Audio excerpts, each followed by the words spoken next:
ನಮಸ್ಕಾರ ವೀಕ್ಷಕರೇ, ನಿಮ್ಮೆಲ್ಲರಿಗೂ ನನ್ನ ಯೂಟ್ಯೂಬ್ ಚಾನಲ್ಗೆ ಸ್ವಾಗತ. ನಾನು ಪ್ರಮೋದ್ ಕಶ್ಯಪ್. ದೀಪಾವಳಿ ಹಬ್ಬ ಹೇಗಿರಲಿದೆ, ಯಾವ ಭವಿಷ್ಯವನ್ನು ತರಲಿದೆ, ಕುಂಭ ರಾಶಿಯವರಿಗೆ ಯಾವ ವಿಷಯದಲ್ಲಿ ಸಿಹಿ ಮತ್ತು ಯಾವ ವಿಷಯದಲ್ಲಿ ಕಹಿ ಅನ್ನೋದನ್ನು ಈ ವಿಡಿಯೋದಲ್ಲಿ ತಿಳಿಸ್ಕೊಡ್ತಾ ಹೋಗ್ತೀನಿ. ಮತ್ತು ನಿಮ್ಮೆಲ್ಲರಿಗೂ ಮುಂಚಿತವಾಗಿ ದೀಪಾವಳಿ ಹಬ್ಬದ ಹಾರ್ದಿಕ ಶುಭಾಶಯಗಳು. ನೋಡಿ, ದೀಪಾವಳಿ ಹಬ್ಬ ಕುಂಭ ರಾಶಿಯವರಿಗೆ ಹೊಸ ಬೆಳಕನ್ನು, ಹೊಸ ಸಂತೋಷವನ್ನು ತರಲಿದ್ಯಾ? ಹಳೆಯ ಪಾಪಗಳ ನೆರಳು ಇನ್ನೂ ನಿಮ್ಮ ಹಿಂದೆ ಇದೆ, ಆದರೆ ಈ ಬೆಳಕು ಅದನ್ನು ನಾಶ ಮಾಡಲಿದ್ಯಾ? ನಿಮ್ಮ ಜೀವನದ ತಿರುವು ಈಗಲೇ ಬರಲಿದೆ. ಅದು ಆಶೀರ್ವಾದವಾಗುತ್ತೋ ಅಥವಾ ಎಚ್ಚರಿಕೆಯ ಗಂಟೆ ಆಗುತ್ತೋ? ದೀಪಾವಳಿಯ ಬೆಳಕು ಕುಂಭ ರಾಶಿಯವರಿಗೆ ಕತ್ತಲೆಯನ್ನು ಓಡಿಸಿದೆ, ಆದರೆ ಅದು ನಿಮ್ಮ ಭವಿಷ್ಯವನ್ನು ಬದಲಾಯಿಸುತ್ತಾ? ಈ ಎಲ್ಲ ವಿಷಯಗಳನ್ನು ತಿಳ್ಕೊಳ್ಳೋಣ. ಹಾಗಾಗಿ ವಿಡಿಯೋನ ಕೊನೆಯ ತನಕ ನೋಡಿ. ನಮಸ್ಕಾರ ವೀಕ್ಷಕರೇ. ದೀಪಾವಳಿಯ ಬೆಳಕು ಕಳೆದರೂ ಕೂಡ ಅದರ ಪ್ರಭಾವ ಇನ್ನು ಮುಂದೆ ಹಲವಾರು ತಿಂಗಳುಗಳ ಕಾಲ ಕುಂಭರಾಶಿಯವರ ಜೀವನದಲ್ಲಿ ಮಿಂಚುತ್ತಾ ಹೋಗುತ್ತೆ. ಹೌದು, ಈ ಸಮಯವು ನಿಮಗೆ ಅಪೇಕ್ಷೆಯೂ ಇಲ್ಲದ ಬದಲಾವಣೆಗಳನ್ನು ತರುತ್ತಾ ಹೋಗುತ್ತೆ. ಕೆಲವರಿಗೆ ಅದ್ಭುತ ಆಶೀರ್ವಾದವಾಗ್ಬೋದು, ಮತ್ತೆ ಕೆಲವರಿಗೆ ಎಚ್ಚರಿಕೆಯ ಸಂದೇಶ ಆಗ್ಬೋದು.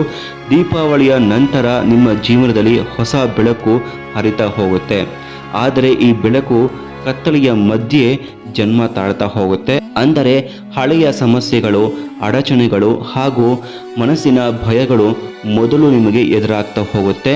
ಆದರೆ ಈ ಸಣ್ಣ ಗಾಳಿಯ ನಂತರ ಬರುವ ಶಾಂತ ಮಳೆ ನಿಮ್ಮ ಜೀವನದ ಧೂಳನ್ನು ತೊಳೆದು ಹೊಸ ಹಾದಿ ತೋರಿಸ್ತಾ ಹೋಗುತ್ತೆ. ಈ ಸಮಯದಲ್ಲಿ ಗುರು ಮತ್ತು ಶನಿ ಇಬ್ಬರೂ ಕೂಡ ನಿಮ್ಮ ರಾಶಿಯ ದಿಕ್ಕನ್ನು ಬದಲಾಯಿಸ್ತಾ ಹೋಗ್ತಾರೆ. ನಿಮ್ಮ ಪ್ರಯತ್ನಗಳಿಗೆ ಫಲ ಸಿಗದಂತಿದ್ದರೆ ಈಗ ಅದು ಬದಲಾವಣೆ ಕಾಣುವ ಸಮಯ. ಕೆಲಸದಲ್ಲಿ ಮೆಚ್ಚುಗೆ, ಮನೆಯಲ್ಲಿ ಶಾಂತಿ ಮತ್ತು ಹಣಕಾಸಿನಲ್ಲಿ ಹೊಸ ಚೈತನ್ಯ, ಕೈತುಂಬ ಹಣ ಸಂಪಾದನೆ ಎಲ್ಲವೂ ಒಂದೇ ಸಮಯದಲ್ಲಿ ಬೆಳೀತಾ ಹೋಗುತ್ತೆ. ಆದರೆ ನೀವಲ್ಲಿ ಒಂದು ಗಮನದಲ್ಲಿಟ್ಕೋಬೇಕು, ಹಳೆಯ ಸಂಬಂಧಗಳು ಅಥವಾ ಸ್ನೇಹಿತರು ನಿಮಗೆ ಹೊಸ ಪರೀಕ್ಷೆಯನ್ನು ನಿಮ್ಮ ಜೀವನದಲ್ಲಿ ತರ್ತಾ ಹೋಗ್ತಾರೆ. ಯಾರನ್ನೂ ಕೂಡ ನಂಬೋದಕ್ಕೆ ಹೋಗಬೇಡಿ. ಯಾರಿಂದ ದೂರ ಇರಬೇಕು ಎಂಬ ಪ್ರಶ್ನೆಗಳು ನಿಮ್ಮ ಮನಸ್ಸಿನಲ್ಲಿ ಮೂಡ್ತಾ ಹುಡ್ತಾ ಹೋಗ್ಬೋದು. ಈ ಸಂದರ್ಭದಲ್ಲಿ ಶನಿಯ ಶಕ್ತಿ ನಿಮಗೆ ಪಾಠ ಕಲಿಸ್ತಾ ಹೋಗುತ್ತೆ. ಧೈರ್ಯವನ್ನು ಕಳೆದುಕೊಳ್ಬೇಡಿ. ಈ ಪಾಠಗಳ ಹಿಂದೆ ನಿಮ್ಮ ಭವಿಷ್ಯದ ಬೆಳಕು ಮರೆ ಮಾಡ್ತಾ ಹೋಗುತ್ತೆ. ದೀಪಾವಳಿಯ ನಂತರ ಕುಂಭ ರಾಶಿಯವರು ತಮ್ಮ ಚಿಂತನ ಶಕ್ತಿಯನ್ನು ಹೊಸ ಮಟ್ಟಕ್ಕೆ ಬೆಳೆಸ್ತಾ ಹೋಗ್ತಾರೆ. ನೀವು ಯೋಚಿಸುವ ರೀತಿ ಬದಲಾವಣೆ ಆಗ್ತಾ ಹೋಗುತ್ತೆ.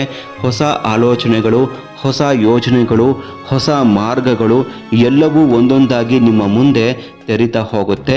ಆದರೆ ಒಂದು ರಹಸ್ಯ ಏನಪ್ಪ ಅಂತಂದಾಗ, ಈ ಸಮಯದಲ್ಲಿ ಮಾಡಿದ ನಿರ್ಧಾರಗಳು ಮುಂದಿನ 2 ವರ್ಷಗಳ ಕಾಲ ನಿಮ್ಮ ಭವಿಷ್ಯದ ದಿಕ್ಕನ್ನೇ ಬದಲಾಯಿಸ್ತಾ ಹೋಗುತ್ತೆ. ಹಾಗಾಗಿ ಪಾಸಿಟಿವ್ ಆಗಿ ಥಿಂಕ್ ಮಾಡಿ, ಪಾಸಿಟಿವ್ ಆಗಿ ನೀವು ನಿರ್ಧಾರವನ್ನು ತೆಗೆದುಕೊಳ್ತಾ ಹೋಗಿ. ಆರ್ಥಿಕ ವಿಷಯಗಳಲ್ಲಿ ಶನಿ ಮತ್ತು ಸೂರ್ಯ ಇಬ್ಬರೂ ಕೂಡ ನಿಮ್ಮ ಪರವಾಗಿ ನಿಂತಿದ್ದಾರೆ. ಹಿಂದಿನ ತಿಂಗಳುಗಳಲ್ಲಿ ಕಂಡ ಹಣದ ವಿಳಂಬ ಅಥವಾ ತೊಂದರೆ ನಿಧಾನವಾಗಿ ತೊಲಗ್ತಾ ಹೋಗುತ್ತೆ. ಹೊಸ ಕೆಲಸ, ಹೊಸ ಬಂಡವಾಳ ಅಥವಾ ಅಚ್ಚರಿಯ ಆದಾಯದ ಮಾರ್ಗ ನಿಮ್ಮ ಬಾಗಿಲು ತಟ್ತಾ ಹೋಗುತ್ತೆ. ಆದರೆ ಇಲ್ಲಿ ಎಚ್ಚರ ಏನಪ್ಪ ಅಂತಂದಾಗ, ತುರ್ತು ನಿರ್ಧಾರಗಳು, ಅನಾವಶ್ಯಕ ಖರ್ಚುಗಳನ್ನ ನೀವು ತಪ್ಪಿಸಬೇಕಾಗತ್ತೆ. ಕಾಗದ ಪತ್ರಗಳ ಪರಿಶೀಲನೆ, ವಿವೇಕಪೂರ್ಣ ಮಾತು ಮತ್ತು ತಾಳ್ಮೆ ನಿಮ್ಮ ರಕ್ಷಣೆಯ ಕವಚ ಆಗಿರುತ್ತೆ. ವೃತ್ತಿ ಜೀವನದಲ್ಲಿ ಬೆಳಕು ಸ್ಪಷ್ಟವಾಗ್ತಾ ಹೋಗುತ್ತೆ. ಕೆಲವರಿಗೆ ಪದೋನ್ನತಿ ಅಥವಾ ಹೊಸ ಸ್ಥಾನಮಾನ ಸಿಗ್ಬೋದು. ಕೆಲವರಿಗೆ ಹೊಸ ವ್ಯವಹಾರಗಳ ಒಪ್ಪಂದಗಳು ಸಿಗ್ತಾ ಹೋಗುತ್ತೆ. ಆದರೆ ಈ ಬೆಳಕು ತಲುಪೋದಕ್ಕೆ ಸ್ವಲ್ಪ ಪ್ರಯತ್ನ ನಿಮಗೆ ಬೇಕೇ ಬೇಕು. ನಿಮ್ಮ ಒಂದು ಸ್ವಪ್ರಯತ್ನ ಇದ್ದಲ್ಲಿ ಖಂಡಿತವಾಗಿಯೂ ಇದನ್ನು ನೀವು ಸುಲಭವಾಗಿ ತಲುಪಬಹುದು. ನಿಮ್ಮ ಶ್ರಮವನ್ನು ಗುರುತಿಸೋರು ನಿಮ್ಮ ಜೀವನಕ್ಕೆ ಬರ್ತಾ ಹೋಗ್ತಾರೆ, ಆದರೆ ನೀವು ಅವರ ಕೈಯನ್ನು ಮಧ್ಯೆ ಕೈ ಬಿಡಬಾರ್ದು. ಮನೆಯ ವಾತಾವರಣದಲ್ಲಿ ಶಾಂತಿ ಮತ್ತೆ ನೆಲೆಗೊಳ್ಳುತ್ತೆ. ಹಿಂದಿನ ಚಿಕ್ಕ ಕಲಹಗಳು, ಗೊಂದಲಗಳು, ಜಗಳಗಳು ಕರಗ್ತಾ ಹೋಗುತ್ತೆ. ಪತಿ ಪತ್ನಿ ನಡುವಿನ ಅಸಮಾಧಾನಗಳು ನಿವಾರಣೆ ಆಗ್ತಾ ಹೋಗುತ್ತೆ. ಮಕ್ಕಳ ಸಾಧನೆ ನಿಮಗೆ ಹೆಮ್ಮೆಯನ್ನು ತರಬಹುದು. ಹಿರಿಯರ ಆಶೀರ್ವಾದದಿಂದ ಮನಸ್ಸಿಗೆ ಶಾಂತಿ ದೊರಕುತ್ತೆ. ಈ ಸಮಯದಲ್ಲಿ ದೇವರ ಆರಾಧನೆ ಮತ್ತು ಧ್ಯಾನ ಬಹಳ ಫಲಕಾರಿ.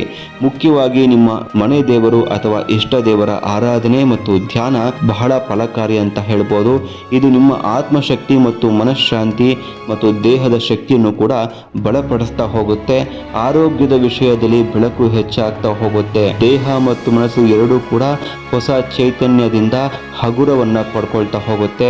ಆದರೆ ಓವರ್ ವರ್ಕು, ಹೆಚ್ಚಾಗಿ ಚಿಂತನೆಯನ್ನ ಮಾಡೋದ್ರಿಂದ ನಿದ್ರೆಯ ಕೊರತೆಯಿಂದ ನೀವು ದೂರ ಇರಬೇಕಾಗತ್ತೆ. ಸೂರ್ಯನ ಬೆಳಕಿನ ಕಿರಣಗಳಲ್ಲಿ ನಿಂತು ಪ್ರಾಣಾಯಾಮ ಅಥವಾ ಯೋಗ ಮಾಡಿದ್ರೆ ದೇಹದ ಶಕ್ತಿ ದ್ವಿಗುಣವಾಗ್ತಾ ಹೋಗುತ್ತೆ. ಪ್ರೀತಿ ಮತ್ತು ಸ್ನೇಹ ಸಂಬಂಧಗಳಲ್ಲಿ ಹೊಸ ತಿರುವು.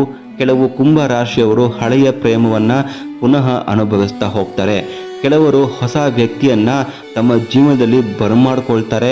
ಆದರೆ ಈ ಬಾರಿ ನಂಬಿಕೆ ಮತ್ತು ಗೌರವವನ್ನು ಕಾಪಾಡಿಕೊಳ್ಳೋದು ನಿಮ್ಮ ಒಂದು ಜವಾಬ್ದಾರಿಯಾಗಿರುತ್ತೆ. ಇಲ್ಲದಿದ್ದರೆ ದೀಪಾವಳಿಯ ಬೆಳಕು ಮತ್ತೆ ಕತ್ತಲೆಗೆ ತಿರುಗಬಹುದು. ಅಂತಿಮವಾಗಿ ದೀಪಾವಳಿಯ ಬೆಳಕು ನಿಮಗೆ ನೀಡ್ತಿರುವ ಸಂದೇಶ ಏನಪ್ಪಾ ಅಂತಂದಾಗ, ಹಳೆಯ ಕಹಿ ನೆನಪನ್ನ ಬಿಟ್ಬಿಡಿ, ಹೊಸದನ್ನ ಸ್ವೀಕಾರ ಮಾಡ್ತಾ ಹೋಗಿ. ನಿಮ್ಮ ಜೀವನದಲ್ಲಿ ಬೆಳಕು ಬರೋದಕ್ಕೆ ಕತ್ತಲೆ ಅಗತ್ಯವಿದೆ. ಹಾಗಾಗಿ ಈ ಬದಲಾವಣೆಗಳಿಂದ ಹೆದರಕ್ಕೆ ಹೋಗಬೇಡಿ. ದೇವರ ಆಶೀರ್ವಾದ, ಧ್ಯಾನ ಮತ್ತು ಸಕಾರಾತ್ಮಕ ಚಿಂತನೆಯಿಂದ ನೀವು ನಿಮ್ಮ ಭಾಗ್ಯವನ್ನ, ನಿಮ್ಮ ಜೀವನವನ್ನ, ನಿಮ್ಮ ಸಂತೋಷವನ್ನ ಪುನರ್ ನಿರ್ಮಾಣ ಮಾಡ್ಕೋಬಹುದು. ವೀಕ್ಷಕರೇ, ಈ ಬೆಳಕು ನಿಮ್ಮ ಮನಸ್ಸಿನೊಳಗೆ ಇದೆ. ಅದನ್ನು ಅರ್ಥ ಮಾಡ್ಕೊಳ್ಳಿ, ಅದನ್ನು ಬೆಳಗಿಸಿ ಮತ್ತು ಪ್ರತಿ ಹೆಜ್ಜೆಯಲ್ಲೂ ಕೂಡ ದೇವರ ಕೃಪೆಯನ್ನು ನೀವು ಕಾಣಬೇಕು, ಅವನನ್ನು ನೆನೆಬೇಕಾಗತ್ತೆ. ಇವಿಷ್ಟು ಕುಂಭ ರಾಶಿಯವರ ದೀಪಾವಳಿಯ ಒಂದು ಭವಿಷ್ಯ ಆಗಿರುತ್ತೆ. ಮತ್ತೊಮ್ಮೆ ನಿಮ್ಮೆಲ್ಲರಿಗೂ ದೀಪಾವಳಿಯ ಮುಂಚಿತವಾಗಿ ದೀಪಾವಳಿಯ ಹಾರ್ದಿಕ ಶುಭಾಶಯಗಳು. ಈ ವಿಡಿಯೋ ನಿಮ್ಗೆ ಇಷ್ಟ ಆಗಿತ್ತು ಅಂತಂದಾಗ ನಿಮ್ಮ ಫ್ರೆಂಡ್ಸು, ನಿಮ್ಮ ಕೊಲೀಗ್ಸು ಜೊತೆಗೆ ನಿಮ್ಮ ಫ್ಯಾಮಿಲಿ ಜೊತೆ ಈ ವಿಡಿಯೋನ ಶೇರ್ ಮಾಡ್ಕೊಳ್ಳಿ, ಹಂಚಿ ಅವರಿಗೂ ಕೂಡ ಈ ವಿಷಯವನ್ನು ತಿಳಿಸಿ. ದೀಪಾವಳಿ ಹಬ್ಬದ ಈ ಒಂದು ಸಂತೋಷ, ಭಗವಂತನ ಆಶೀರ್ವಾದ ಇನ್ನಷ್ಟು ಹೆಚ್ಚಾಗ್ತಾ ಹೋಗುತ್ತೆ. ಮತ್ತು ನನ್ನ ಚಾನಲ್ಗೆ ಯಾರ್ಯಾರು ಸಬ್ಸ್ಕ್ರೈಬ್ ಮಾಡ್ಕೊಂಡಿಲ್ಲ, ಸಬ್ಸ್ಕ್ರೈಬ್ ಮಾಡ್ಕೊಳ್ಳಿ, ಶೇರ್ ಮಾಡಿ, ಲೈಕ್ ಮಾಡಿ ಅಂತ ಹೇಳ್ತಾ ಈ ವಿಡಿಯೋನ ನಾನು ಮುಗಿಸ್ತಾ ಇದ್ದೀನಿ. ನಿಮ್ಮ ಭಾಗ್ಯ ಹೇಗೆ ಬದಲಾಗುತ್ತೆ ಎಂಬ ಮುಂದಿನ ವಿಡಿಯೋನ ನಾನು ಮಾಡ್ತೀನಿ, ತಪ್ಪದೇ ಮಾಡ್ತಾ ಹೋಗ್ತೀನಿ. ನೀವು ಅದನ್ನು ನೋಡೋದಕ್ಕೆ ಕಾಯ್ತಾ ಇರಿ. ಸರ್ವೇ ಜನ ಸುಖಿನೋ ಭವಂತು, ಸಮಸ್ತ ಸನ್ಮಂಗಳಾನಿ ಭವಂತು. ಸರ್ವಂ ಶ್ರೀ ಕೃಷ್ಣಾರ್ಪಣಮಸ್ತು.